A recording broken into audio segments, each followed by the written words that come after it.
Bonjour à toutes et à tous et bienvenue aujourd'hui pour une nouvelle vidéo, le quatrième épisode de 1 point sur la SMU et aujourd'hui on va parler d'Assetto Corsa Competizione. Avant de commencer à parler du jeu, je tiens à vous souhaiter à toutes et à tous de très belles fêtes de Noël. On est le 25 décembre au moment où je tourne cette vidéo, donc voilà, je tenais à vous souhaiter un joyeux Noël. Et maintenant, vu que c'est fait, on va pouvoir passer directement au jeu. On va parler d'Assetto Corsa Competizione. Alors, Assetto Corsa Competizione, j'ai un rapport assez particulier avec lui. J'ai commencé assez tard le jeu. Le jeu est sorti de mémoire, je crois, vers 2017. Les premières bonnes versions du jeu.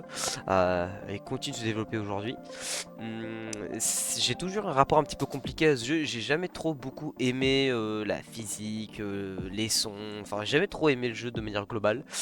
Mais ces dernières années, surtout grâce à la DKR eSport, et bah grâce à l'équipe dans laquelle je fais partie, on roule énormément sur ACC et j'ai appris à dompter le jeu et j'ai appris à aimer le jeu et aujourd'hui, je peux le dire, j'aime vraiment beaucoup Assetto Corsa Competizione et je vais vous montrer pourquoi est-ce que moi personnellement j'aime beaucoup le jeu.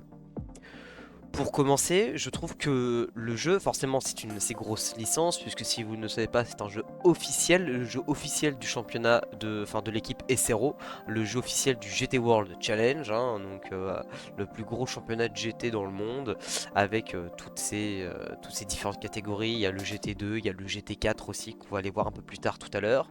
Mais de ce que j'aime dans ce jeu, c'est qu'il est assez simple à configurer et qu'il est vraiment assez simple de maîtrise. Par exemple, si on va dans les options du jeu, bon alors moi mon jeu est en anglais, donc c'est pour ça que l'interface est en anglais. Vous voyez voilà que le jeu, bon alors moi je joue avec un jeu assez bas, vraiment le plus bas possible pour avoir le plus d'FPS possible. Je sais que les joueurs pros font ça aussi, mais moi je préfère avoir une qualité de jeu un peu plus dégradée, mais beaucoup plus d'FPS et pas de problème de graphisme. C'est vrai qu'Assetto Corsa Competition, un jeu qui a toujours été dur à optimiser, il n'avait pas une giga bonne optimisation. Aujourd'hui c'est quand même beaucoup plus simple d'avoir une bonne optimisation dans le jeu. Alors il faut quand même avoir un plutôt bon PC, mais je pourrais me permettre de jouer avec le jeu en ultra, il n'y a aucun souci. Mais par souci voilà, de quand je stream, de consommation, de performance, je préfère jouer en mode low. Mais en termes d'optimisation, vous allez le voir dans le jeu, c'est un jeu qui en vrai est vraiment ok. D'ailleurs, je pense que rien que pour cette fois, on va le mettre en full épique. On va le mettre bien, comme ça, on n'aura pas de soucis. Bon, le niveau de l'audio, je suis pas sûr qu'on va pouvoir trop en parler maintenant. On en parlera plus dans le jeu. Au niveau des contrôles, je vous montre mes paramètres de force feedback, hein, si jamais vous en avez besoin. Parce que moi, je trouve que c'est un plutôt bon force feedback. Moi, je roule. Alors, faut changer bien. Attention, ce petit objectif là, enfin ce petit settings, le steer lock, qui est en fait le degré que vous allez mettre dans le volant en fonction des voitures que vous utilisez. Par exemple, hein, je prends un exemple, moi si je prends là la McLaren 720S, et ben je vais mettre 480 degrés dedans. Et je vais mettre 480 degrés dans le logiciel de mon jeu. Et que je vais bien évidemment sauvegarder ici dans Sport. Voilà. Et que voilà, c'est un paramètre qu'il faut changer. Vraiment, à chaque nouvelle voiture, vous pouvez trouver les angles de volant sur internet de toutes les voitures.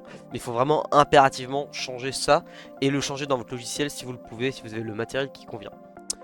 Au niveau des paramètres de gameplay, bon, au niveau des assistances, je vous conseille vraiment de mettre tout en manuel. Vraiment, vous allez plus gagner, même pour le démarrage du moteur ou quoi. Au moment du pit stop, quand vous redémarrez la voiture manuellement, vous gagnez un temps fou par rapport à l'automatique. La seule chose que j'ai en automatique parfois, c'est les essuie-glaces. Comme ça vu que c'est automatique, le jeu instantanément me dit quand il commence à pleuvoir. Et je trouve qu'on a un facteur beaucoup plus précis avec ce petit paramètre. Et puis généralement, j'ai pas tous les boutons qu'il me faut sur mon volant, donc je laisse ça d'activer. Au niveau du HUD, bon alors vous pouvez voir, moi je vous montre mes paramètres ici. Moi j'utilise un logiciel externe qui s'appelle ACC Drive, qui permet d'afficher pas mal de choses externes au jeu. Donc il y a quelques petits trucs qui sont désactivés, comme la carte du jeu, la petite application des pneumatiques, tout ce qui est information de session. Moi je désactive ça et par contre je laisse activer le reste. Voilà. Et puis les messages, la priorité des messages, je laisse vraiment le minimum possible. Vraiment pour vraiment pas être embêté pendant que je roule en fait, hein, avec les messages serveurs ou quoi que ce soit. Mais voilà, il y a toutes mes infos ici et tous les réglages que moi j'utilise si vous voulez les mettre ici. Et au niveau du général, bon ça on n'en a pas trop besoin, mon jeu est en anglais, et puis voilà, tous les paramètres, si jamais vous souhaitez aussi avoir les mêmes paramètres que moi, vous les avez aussi, au niveau des replays ou quoi que ce soit. Mais on va pas trop tarder là-dessus, nous ce qui nous intéresse, c'est le jeu en lui-même. Alors, un point que je trouve assez cool dans le jeu, c'est la capacité à pouvoir rouler en multijoueur. Le multijoueur d'Assetto Corsa est plutôt bien, hein. Le multijoueur d'ACC est déjà plutôt bien fait, on va pas se mentir, avec des serveurs où il y a souvent du monde. Bon, il y a souvent des serveurs où il y a très peu de gens, mais il y a souvent du monde. Si vous voulez rouler, vous allez forcément trouver des serveurs open. Alors avec un niveau qui est un petit peu particulier, je vais pas vous mentir, hein, parfois ça fait un petit peu peur les lobbies qu'il y a, mais vous avez les courses sur LFM, le fameux site que tout le monde utilise pour faire des courses online. Et bah ça marche énormément sur Assetto Corsa Competition. Il y a très souvent des courses avec de très bons pilotes, de très bons niveaux. Donc voilà un bon point positif pour le jeu. Le online sur LFM, on sait qu'il marche vraiment fort, donc c'est vraiment pas un souci d'aller rouler là-dessus. Attention quand même, parce qu'il y a une petite particularité avec Assetto Corsa Competition, c'est le système de rating. Dans Assetto Corsa Competition, quand vous allez dans votre carte de pilote, hein, dans Driver, vous allez dans Rating et vous allez voir qu'il y a plusieurs points. Alors le mode compétition, c'est le mode online en mode compétition. Ça moi j'en fais jamais, donc c'est pour ça que j'ai 0 points de compétition. Mais vous pouvez retrouver les serveurs de compétition ici dans le multijoueur compétition serveur. Vous pouvez en faire juste ici. Moi j'en fais très rarement, enfin j'en vois même jamais. Le racecraft, hein, bon bah ça ce qui est un petit peu le rating de comment vous gérez une course. Le safety rating, donc en fonction des collisions ou quoi que ce soit. Attention, le safety rating, donc appelé ESA, marche pour le online, donc quand vous tapez les gens, mais marche aussi pour les IA. Donc quand vous êtes avec des IA in-game, en course, que vous voulez faire, voilà, et que vous faites des contacts avec des IA, que vous faites n'importe quoi, vous leur rentrez dedans, vous allez perdre du safety rating. Et ça c'est hyper important. Et je trouve que c'est un plutôt bon point parce que même en solo, ça permet de pas faire n'importe quoi. Donc je trouve ça plutôt bien mis en place. Au niveau du pace, bon ça c'est par rapport à plein de sessions, vous allez gagner des petits points par rapport au niveau du rythme. Pareil au contrôle de votre voiture. Le consistency, le CN, bon bah la consistance, hein, c'est le rythme que vous allez pouvoir avoir sur plusieurs tours, avoir le rythme, la constance, avoir le même rythme, vous allez pouvoir gagner des points. Et les tracks compétences, c'est des petites épreuves avec des médailles à la clé, pardon. Sur chaque circuit, vous avez plusieurs épreuves à faire.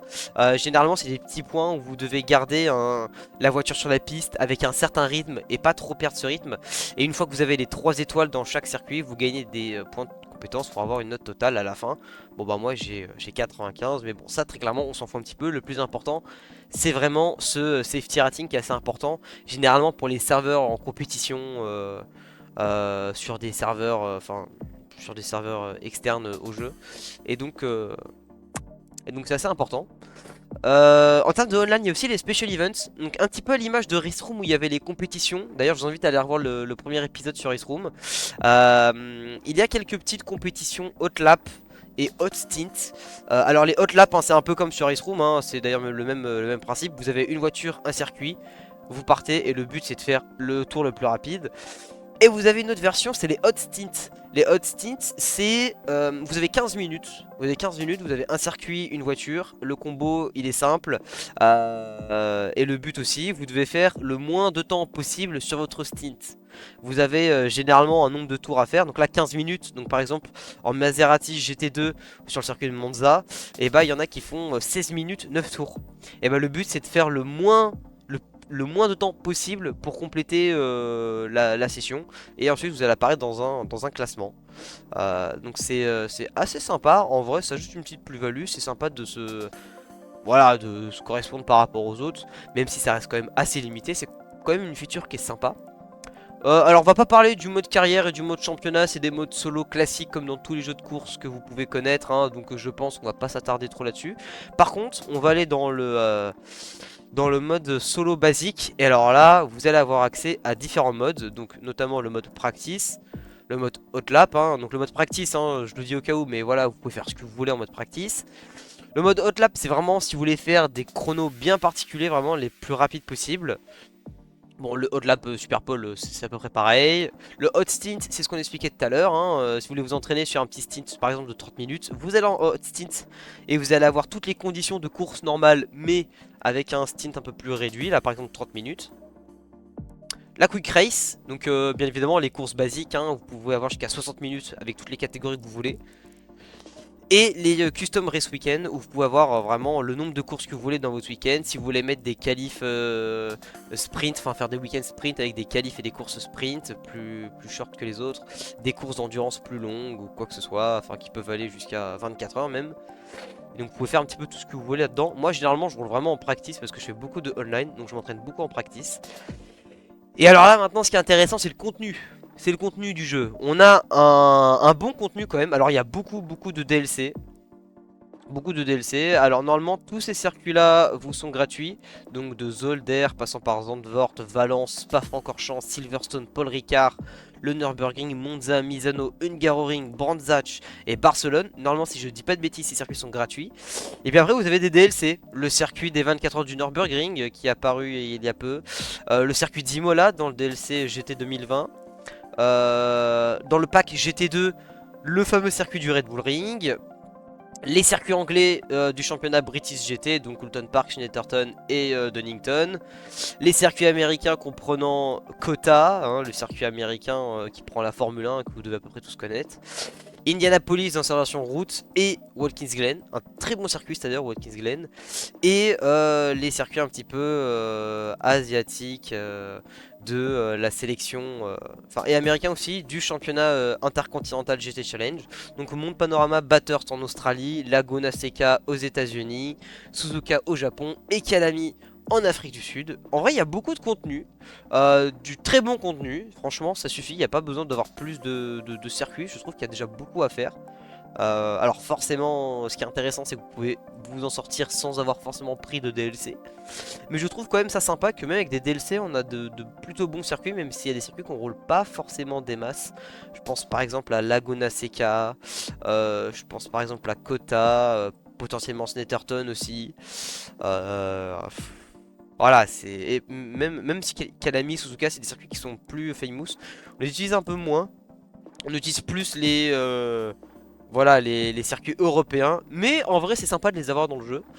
Et donc, je trouve que c'est un bon point positif quand même pour le jeu. Surtout qu'en plus, vous allez voir in-game, les circuits sont plutôt bien faits. Alors, je sais pas vraiment s'ils sont laser scan ou non. Mais ils sont de plutôt bonne qualité. D'ailleurs, on va directement partir rouler. On va d'ailleurs partir sur le circuit d'Imola. Et avant d'aller rouler, on va quand même parler des voitures, parce qu'il y a beaucoup de voitures quand même. Donc on voyait qu'il y a différentes catégories, donc des GT 2018 jusqu'au GT 2024, avec toutes les différentes évolutions et livrées disponibles. Des différents championnats, l'Intercontinental GT Challenge et le Fanatec GT2 European Series. Le championnat anglais, le championnat british et le championnat GT4. Nous, ce qui nous intéresse, c'est le Open Series, c'est là où il y a toutes les voitures. Et vous pouvez voir qu'il y a un sacré paquet de voitures avec tous des tags différents. Donc ici, vous avez les voitures un peu plus basiques. Donc la M2 CS, hein, la petite fameuse BMW M2. La Ferrari 488 Challenge Evo. Les versions des Lamborghini Huracan ST, donc là on a l'Evo 2 et l'Evo de base, enfin la version de base. Les deux Porsche Cup avec la nouvelle 992 GT3 et l'ancienne 991. Les GT4 qui sont tagués ici, hein, vous voyez ici en haut GT4 avec toutes les GT4 disponibles. Toutes les GT3, donc ces voitures qui n'ont pas de tag, qui n'ont pas de couleur, qui sont toutes grises. Et les GT2 qui sont là-haut en orange rouge avec par exemple l'AMG GT2, la Maserati, la KTM, l'Audi, les deux Porsche, enfin bref. Il y a beaucoup de contenu quand même et c'est assez cool. Il y a pas mal de contenu gratuit. Je pense à la Ford Mustang qui est arrivée en contenu gratuit. La Ford Mustang GT3 qui était plutôt sympa. Mais nous on va aller partir directement avec cette magnifique 720S GT3. Je suis tombé fou amoureux de la McLaren. On va partir avec un petit skin d'EKR eSport, hein, voilà, on va partir directement les rouler. Et puis en termes de voilà, nous on va laisser ça comme ça. En termes de gestion de météo, c'est assez sympa aussi. Il y a des petits presets si vous voulez mettre vraiment vraiment en tempête, un tout petit peu de pluie ou vraiment très légèrement. Ou si vous voulez mettre que des nuages, vous pouvez le faire aussi. Et un peu plus de soleil, tout plein de soleil ici. Donc je trouve ça aussi c'est sympa. Après vous pouvez vous débrouiller pour faire un petit peu du custom. Nous on va partir en clear directement. Et on va partir directement sur la piste. Allez c'est parti, on se retrouve directement dans le jeu. Et en plus de ça on est vraiment à fond. Alors moi vous devez le savoir à force hein, si vous commencez un petit peu à regarder mes vidéos ou mes streams. euh, Mes rendus sur YouTube sont pas toujours forcément aussi beaux que ce que moi j'ai devant avec mon écran. Mais là en tout cas le jeu est vraiment à fond. Là vraiment j'ai poussé le jeu à fond. Et franchement, bah y a pas, on va pas mentir, hein, le jeu est quand même magnifique. Franchement, le jeu est quand même magnifique. Alors j'ai toujours forcément parfois un problème au niveau des couleurs. Je trouve qu'elles sont un petit peu, c'est pas forcément hyper réaliste. Par rapport où les couleurs dans iRacing sont beaucoup plus simplistes. On y reviendra quand on fera l'épisode sur iRacing. Mais elles sont beaucoup plus réalistes. Après forcément le jeu est beaucoup plus ancien et des moteurs graphiques un peu plus différents. Mais voilà, je rappelle quand même que le jeu Assetto Corsa Competition tourne sous Unreal Engine 4, qui est quand même un très bon moteur de jeu. Enfin on l'a vu sur tout plein de jeux différents qui ont pu sortir avec. Les jeux sont très beaux, c'est pour ça qu'au début c'était un petit peu compliqué d'optimiser. Mais aujourd'hui vu qu'on a on a trouvé les bons réglages et tout ce qu'il faut, on va pas se mentir, le jeu est magnifique. Maintenant, je vous conseille pas de rouler en full tout le temps en course online par exemple. Sauf si vous avez vraiment des machines de guerre comme PC. Moi je préfère mettre en vraiment full low le jeu quand je fais des courses online.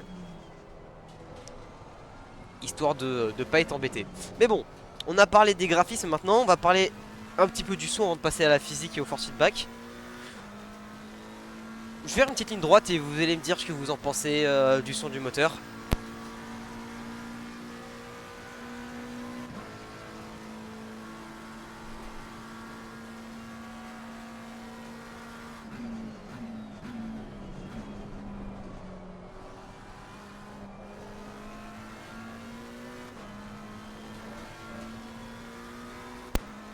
Très honnêtement, je trouve que les bruits moteurs sont vachement bons. Alors franchement, on va pas se mentir, je trouve que les bruits moteurs sont plutôt bons. C'est pas les meilleurs bruits moteurs qu'on peut avoir par rapport à d'autres simulations. Bon, on va baisser le TC parce qu'on est vraiment à l'arrêt avec ce TC. Mais en tout cas, je trouve que les sons sont plutôt bons. Bon là, comme exemple, c'est la McLaren. Même le son externe de la McLaren, en tout cas, je trouve plutôt bon. Bon, j'ai pris la McLaren parce que je roule souvent la McLaren dans le jeu. Mais de manière globale, quand vous êtes en course, vous entendez vraiment beaucoup les moteurs des autres. Et vraiment, c'est assez doux pour les oreilles. Franchement, les sons sont plutôt bons. Je dirais pas que c'est les meilleurs sons, mais si je devais le noter sur 10 par exemple, je mettrais un petit 6. Un petit 6-7 pour les sons. Je trouve que les sons sont plutôt top. En vrai de vrai. Même s'ils pourraient être un petit peu plus améliorés. Mais bon. Ça, moi après, je suis pas développeur et ça, c'est pas mon taf. Mais en tout cas, le son est plutôt bon. Oula. Oh ouais, par contre, on va arriver au point le plus important. La physique du jeu et du force feedback. Alors au début, j'étais un petit peu sceptique. À l'époque, quand j'ai mon G29 et que j'ai découvert le jeu, j'étais pas hyper... J'étais pas... Enfin, j'étais pas vraiment... Au début, j'étais très étonné de la physique. On m'avait beaucoup vendu le jeu, peut-être même un peu trop survendu. Et j'étais pas hyper fan. En termes de ressenti, après, mon G29 avait vraiment du véhicule à ce moment-là. Et depuis que je suis passé là, il y a un petit peu moins de 2 ans avec mon Fanatec, j'ai pris beaucoup plus de plaisir à rouler sur le jeu. Et quand tu commences à t'y mettre pleinement, tu sens que la physique est bonne. On va pas se mentir, la physique est vraiment bonne. On a un très bon ressenti dans la roue. En fonction voilà, bien évidemment du matériel propre à chacun. Mais en tout cas moi de mon côté, j'ai beaucoup de ressenti dans la roue. J'ai beaucoup d'informations qui arrivent. J'en ai pas trop qui arrivent à la fois. Donc j'arrive à comprendre correctement ce qui se passe. Quand elle commence à partir, j'arrive bien évidemment à la rattraper. Et je sens beaucoup de choses. Alors après j'ai quand même passé du temps pour régler le jeu hein, bien évidemment. Parce que ça se règle un force feedback. Dès le début du jeu c'est peut-être pas forcément celui de base le plus intéressant. Mais moi je sens beaucoup de choses dans le volant et je trouve ça assez intéressant. Je trouve ça assez assez intéressant. Je trouve quand même le Force Feedback est quand même bien mieux qu'un Race Room ou qu'un Assetto Corsa forcément. Et bon alors je dirais peut-être pas qu'il est aussi bien qu'un Air Factor 2 ou qu'un Air Racing, mais il y a quand même un bon truc. Il y a quand même un franchement bon truc. On sent très très bien la voiture, on sent très bien les roues. Moi je sens vraiment quand je freine, enfin je le sens dans la roue et dans le ressenti que la voiture elle freine correctement. Et puis tu sens tout, la voiture quand elle glisse, tu sens les petites bosses quand tu passes dessus. Franchement on a un super bon ressenti de manière générale. Avec le volant, bon voilà je vais me prendre un cut un peu con. Mais on ressent vraiment beaucoup de choses dans le volant. Et je trouve ça assez intéressant. Alors forcément au début ça peut faire un peu bizarre. Parce que je trouve qu'il est pas... il y a une grosse différence par rapport à d'autres jeux quand même. Vous le sentez quand vous passez de d'iRacing à Assetto Corsa Competition. Mais franchement moi je suis plutôt bon, moi j'aime beaucoup. Franchement je trouve que il n'y a pas besoin forcément de plus. Et que le force feedback est quand même vachement bon. Je lui noterai sur 10, je lui mettrai une petite note de allez, un bon petit 7. Un bon petit 7. Franchement la physique est vachement bonne. Elle est pas non plus c'est pas la physique exceptionnelle des jeux de course, mais franchement on a un très très beau ressenti, beaucoup d'informations dans le volant. Encore une fois, ça s'est jugé avec mon matériel à moi qui est un petit peu quand même c'est un peu haut de gamme quand même, sans l'être trop forcément. C'est qu'un 5 Newton, ma base. Donc je pense qu'avec une base plus haute, on doit quand même en sortir beaucoup plus d'informations. À voir ce que ça donne avec d'autres matériels. Mais en tout cas avec le mien, c'est super fun à rouler. Et en tout cas je m'ennuie jamais. Il y a toujours un petit truc dans le volant qui fait que tu sens vraiment ce qui se passe dans le jeu. Et ça c'est vraiment top. Parce qu'il y a parfois il y a des simulations vraiment où vraiment tu roules, ta boîte en ligne droite, tu sens rien et tout. C'est vraiment un enfer. Alors que bah, tu sens tout quoi, même en ligne droite tu t'ennuies pas, tu sens que voilà, hein, y a de la force dans le volant, tu sens les petites bosses et tout, le graining sur les pneus tu le sens, donc franchement c'est vachement top. C'est vachement top comme physique.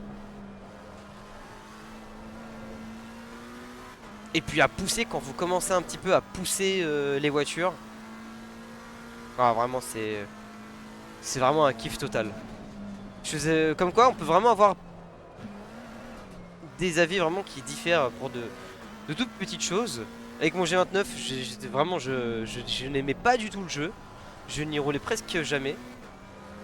Et là, depuis que je passe à mon Fanatec, il y a quelques années, je kiffe le jeu et ça devient ma simu principale. Comme quoi.